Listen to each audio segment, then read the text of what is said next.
કેમ છો દોસ્તો, સ્વાગત છે તમારું મારી ચેનલ ન્યૂ ગુજરાતી ટેકમાં। ઘણા દિવસોથી તમે જે વિડીયોની રાહ જોઈ રહ્યા હતા, ફાઇનલી તે વિડીયો આજે હું બનાવી રહ્યો છું દોસ્તો। જે તમે જય સિકોતરમાં જય બજરંગબલી એ જે તમે ફોન્ટ જોયા હતા સ્ટાઇલિશ, જે ઘણા બધા લોકો પોસ્ટર બનાવવામાં યુઝ કરતા હોય છે, ગીતો સોંગના જે પોસ્ટર બનાવે છે તેમાં યુઝ કરતા હોય છે, તે ફોન્ટનો આજે હું વિડીયો બનાવી રહ્યો છું। તો સૌથી પહેલાં દોસ્તો હું તમને એક ચોખવટ કરી દઉં કે એ જે સ્ટાઇલિશ ફોન્ટ છે તે કોઈ પ્રકારના ફોન્ટ નથી, તે એક પીએનજી છે, અથવા તો આપણે કોલોગ્રાફી કહીએ તો પણ ચાલે, તે કોલોગ્રાફી છે।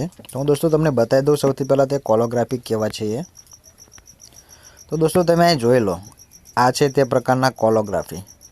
આપણે આનો યુઝ કરતાં શીખવાનું છે દોસ્તો, અને એ અક્ષર બનાવતા શીખવાનું છે। મેં જે લખીને મૂક્યું હતું, જે જય સિકોતરમાં છે, પછી જય બજરંગબલી છે, કે કંઈ પણ વસ્તુ તમે લખો છો તેની અંદર જે મેં આવા લાંબા લીટા બનાવ્યા છે તે આના આધારે બનાવ્યા છે। તો દોસ્તો આજે તમને સંપૂર્ણ માહિતી હું આ વિડીયોમાં આપી દઈશ કે કેવી રીતે તમે દોસ્તો આ બનાવી શકો છો। તો દોસ્તો જો વિડીયો પર નવા જ આવ્યા હોય તો તેને લાઇક કરી દેજો, ચેનલ ઉપર નવા આવ્યા હોય તો તેને સબસ્ક્રાઇબ કરી લેજો, અને વિડીયો તમને ગમે તો તમારા દોસ્તોમાં પણ તેને શેર કરજો। અને સબસ્ક્રાઇબ કર્યાની સાથે સાથે તેની બાજુમાં જે બેલ આઇકન આવે છે તેને પણ પ્રેસ કરી લેજો, જેથી કરીને આવા કોઈ પણ નવી અપડેટ સાથેના મારા વિડીયો આવશે તો તેની નોટિફિકેશન સૌથી પહેલાં તમને મળી જશે।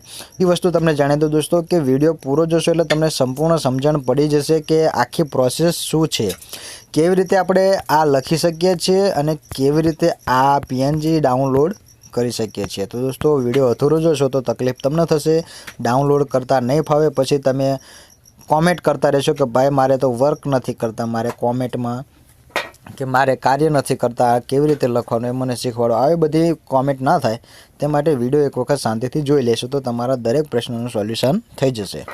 તો દોસ્તો સૌથી પહેલાં હું તમને કંઈક લખીને બતાવું એટલે તમને વધારે સમજ આવી જશે। તો દોસ્તો આપણે જઈશું યુનિકોડ પેડની એપ્લિકેશનમાં। દોસ્તો યુનિકોડ પેડની એપ્લિકેશન શું છે, તેની અંદર મેં આ ગુજરાતી ફોન્ટ કેવી રીતે ઇન્સ્ટોલ કર્યા છે તે વિશેના ઘણા બધા વિડીયો આપણી ચેનલ ઉપર ઉપલબ્ધ છે, અને બધા જ દોસ્તોને આવડે છે એટલી મને ખાતરી છે। પણ જે નવા વ્યક્તિઓ છે, જેઓને નથી આવડતું, તે વ્યક્તિઓ તે વિડીયો જોઈને આમાં કઈ રીતે ગુજરાતી ફોન્ટને ઇન્સ્ટોલ કરવાની, કેવી રીતે અહીંયા લખવું, તે બધી પ્રોસેસ શીખી શકે છે।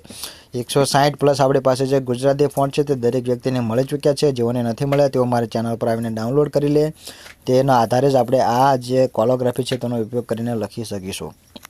તો દોસ્તો અહીંયા હું લખી લઉં, આજે શું લખીશું, ચલો આપણે સિકોતરમાં લખ્યું હતું એ જ લખી લઈએ। તો અહીંયા લખી લઉં જય, પછી તમે જો ખાલી જગ્યા પર પ્રેસ કરશો એટલે અહીંયા સ્પેસ છૂટી જશે, ત્યારબાદ લખી લઈએ સિકોતરમાં। તો સિકોતરમાં લખવા માટે સિકોતરમાં, જય સિકોતરમાં, એક જ મિનિટ, સિકોતર લખાઈ ગયું, પછી સ્પેસ છોડી દઈએ, પછી લખી લઈએ માં, એની પર ઓલો રકાર લઈએ વાળો, બસ। તો હવે અહીંયાથી આપણે તેને કોપી કરી લઈશું અને હવે જતા રહીએ આપણે દોસ્તો આપણા પિક્સલ લેબની એપ્લિકેશનની અંદર, ઝડપથી જતા રહીએ। તો દોસ્તો તમે જોઈ લો પિક્સલ લેબ એપ્લિકેશન આપણી સામે ખુલી રહી છે।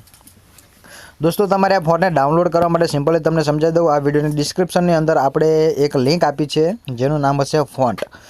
માય ચેનલ પ્લેલિસ્ટની નીચે મેં લગભગ 4-5મા નંબર ઉપર આ લિંકને હું રાખવાનો છું, જેનું નામ હશે ફોન્ટ। તે લિંકને તમારે દોસ્તો ડાઉનલોડ કરી લેશો। ડાઉનલોડ કર્યા બાદ શું પ્રોસેસ કરવાની છે હું તમને નેક્સ્ટ સમજાવું।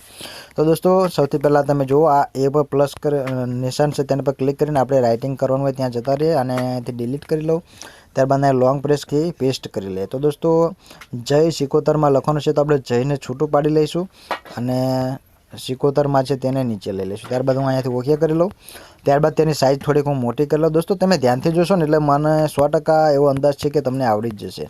ત્યારબાદ દોસ્તો આપણે તેને વ્યવસ્થિત રીતે સેટિંગ કરી લઈએ આ રીતે। હવે આપણે જતા રહીએ આપણા ગુજરાતી ફોન્ટમાં। દોસ્તો માય ફોન્ટની અંદર હું ક્લિક કરું છું, તેની અંદર દોસ્તો જો મારી પાસે ઘણા બધા ફોન્ટ તો અવેલેબલ છે જ, તેમાંથી તમે કોઈ પણ ફોન્ટને અહીંયા રાખી શકો છો, પણ મને જે સારા લાગ્યા ફોન્ટ હું સૌથી પહેલાં અહીંયા લઈ લઉં, ત્યારબાદ હું તમને આગળની વસ્તુ બતાવું। તો જય સિકોતરમાં મેં લખી લીધું છે, તમે જોઈ લો દોસ્તો। ત્યારબાદ તેને દોસ્તો થોડુંક મોટું કરી લઉં કે આપણને વ્યવસ્થિત દેખાય બનાવવા માટે, બરોબર છે। તો હવે દોસ્તો જોઈ લો, હવે તમારે શું કરવાનું છે, આ લેયરવાળું જે નિશાન છે તેના પર તમે ક્લિક કરો, ત્યારબાદ આ ઇમ્પોર્ટ લખ્યું છે ત્યાં ક્લિક કરશો, ત્યારબાદ દોસ્તો તમે જે ફાઇલ ડાઉનલોડ કરશો આપણા આ કોલોગ્રાફી પીએનજીની, તેને તમારે સૌથી પહેલાં શોધી લેવાની છે। તો દોસ્તો આ રહી, તેમાંથી દોસ્તો તમે કોઈ પણ વસ્તુ તમે અહીંયા લઈ શકો છો। તો દોસ્તો સિમ્પલી માની લો કે હું અત્યારે આ લઈ લઉં છું, તો દોસ્તો આને થોડુંક આ રીતે ક્રોપ કરી લઈશું, કેવી રીતે ગોઠવવાનું તે તમને સમજાવી રહ્યો છું, આનો બેઝિક તમને સમજાવી રહ્યો છું। બાકી તમારે તમારી રીતે નક્કી કરવાનું કે તમારે શું લખવું છે, કેવી રીતે લખવું છે, એ બધું તમારે જાતે નક્કી કરવાનું રહેશે દોસ્તો। તો દોસ્તો તમે જોઈ લો, હું આ લખી લઉં છું જય સિકોતરમાં। ઓલા ફેર મેં જે બનાવીને લખીને બતાવ્યું હતું એવું જ હું તમને અત્યારે બતાવી રહ્યો છું કે જેથી કરીને તમને સમજવામાં થોડી આસાની રહે।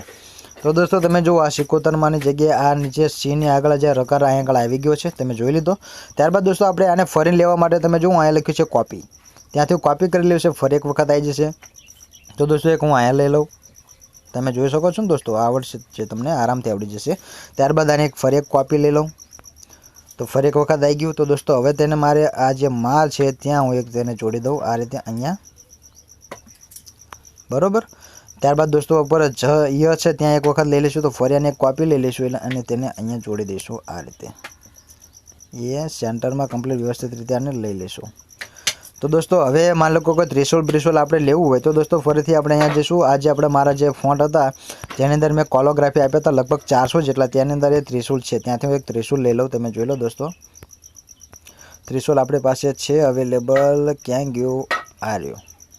તો દોસ્તો આ ત્રિશુલ આપણે લઈ લીધું। તમે કોઈ પણ વસ્તુ લઈ શકો છો દોસ્તો, એ તમારી આઈડિયા પર આધારિત છે કે તમારે શું લેવું છે, કઈ રીતનું બનાવવું છે। જે વ્યક્તિઓને ખરેખર કંઈક કરવું જ છે તે લોકોને આરામથી સમજાઈ જશે કે હું શું। દોસ્તો તમારે જે બનાવવાનું હોય, જે લખવાનું હોય તે વ્યવસ્થિત રીતે તમે જ્યારે લખી લો છો ત્યારબાદ એક વસ્તુ ખાસ યાદ રાખજો દોસ્તો કે તેને તમારે પીએનજીમાં કન્વર્ટ કરી લેવાનું છે। પીએનજીમાં કન્વર્ટ કરવા માટે આ જે લેયર દેખાય છે અહીંયા ત્યાં ક્લિક કરવાનું। ત્યારબાદ તમે જો ટ્રાન્સપરમેન્ટ લખ્યું છે ત્યાં ક્લિક કરશો એટલે પીએનજી બની જશે। ત્યારબાદ જ તેને અહીંયાથી સેવ કરવાનું, તેની વગર સેવ ન કરતા। ત્યારબાદ દોસ્તો અહીંયા આપણે હાઈ ક્વોલિટીમાં સેવ કરી લઈશું। ત્યારબાદ દોસ્તો સેવ થઈ જાય ત્યારબાદ આપણે તેમાં કલર કરવા હોય, જે કંઈ વસ્તુ બનાવી હોય તે હવે પછી થશે। તમે જોઈ લો દોસ્તો, હવે આપણે એક નવો પ્રોજેક્ટ લઈ લઈએ અહીંયા। ત્યારબાદ દોસ્તો આપણે જઈશું અહીંયા આગળ લેયર ઉપર, ત્યારબાદ આપણે ઇમ્પોર્ટ કરી લઈએ ઇમેજ આપણી જે અત્યારે આપણે જે સિકોતરમાં લખીને સેવ કરી હતી એ। તો દોસ્તો તમે જુઓ ત્યાં અહીંયા આવી ગઈ છે પીએનજી સ્વરૂપમાં।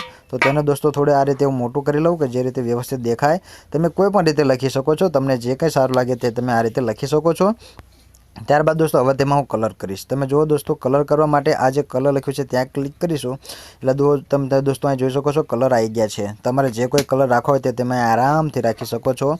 ત્યારબાદ દોસ્તો તેને વધારે સારું બનાવવા માટે તમે જુઓ આ દોસ્તો કોઈ પણ વસ્તુ તમે આમાં એડ કરી શકો છો। ત્યારબાદ દોસ્તો ઇમ્બુજ છે, ઇમ્બુજ તેને થોડુંક લઈ લેશું તો ઇમ્બુજથી સારામાં સારું દેખાય છે। તમે જોઈ લો દોસ્તો કેવું સરસ મજાનું લખાઈ ગયું છે જય સિકોતરમાં। આવું લખ્યા બાદ ફરીથી તમારે દોસ્તો શું કરવાનું છે, કોઈ પણ જગ્યાએ તમારે ડાયરેક્ટ આમાં પોસ્ટર બનાવવાનું તો આમાં બનાવી શકો છો, અથવા તો તમે આને પીએનજી સ્વરૂપે પણ ગમે તે જગ્યાએ સેવ કરી શકો છો। તો દોસ્તો પીએનજીમાં આને ફેરવી લઉં, ત્યારબાદ હું આને ફરીથી સેવ કરી લઉં। તો દોસ્તો આ રીતે તમે આ પીએનજીનો ઉપયોગ કરી શકો છો। કોઈ પણ વ્યક્તિ જોશે તો તેને એવું જ લાગશે કે આ એ પ્રકારના ફોન્ટ છે, પરંતુ દોસ્તો ફોન્ટ નહીં, પરંતુ આ પીએનજીથી આ વસ્તુ બની રહી છે। તો દોસ્તો હવે તમે જોઈ લો તમારે તેને ડાઉનલોડ કેવી રીતે કરવાના છે। મેં તમને જે લિંકની વસ્તુ સમજાવી દીધી, તે લિંક ઉપર ક્લિક કર્યા બાદ જ્યારે તમે તેને ડાઉનલોડ કરી લો છો દોસ્તો, તમે જો દોસ્તો મેં ડાઉનલોડ કરી લીધા છે સૌથી પહેલાં। તો તેના પર તમે જેવું ક્લિક કરશો એટલે તમારામાં ZH1ની એપ્લિકેશન સૌથી પહેલાં તો હોવી જોઈએ। તે દરેક વ્યક્તિને ખબર જ છે કે ZH1ની એપ્લિકેશન હશે નહીં તો આપણા ફોન્ટ કાર્ય કરશે નહીં। તો ZH1ની એપ્લિકેશન તમારે ડાઉનલોડ કર્યા બાદ તમે જ્યારે આ મારી લિંક ડાઉનલોડ કરી લો છો ત્યારબાદ તમે લિંક ઉપર ક્લિક કરશો એટલે ZH1નું ઓપ્શન આવશે, તેના પર ક્લિક કરો એટલે આ રીતે તમારી સામે ઓપ્શન આવી જશે।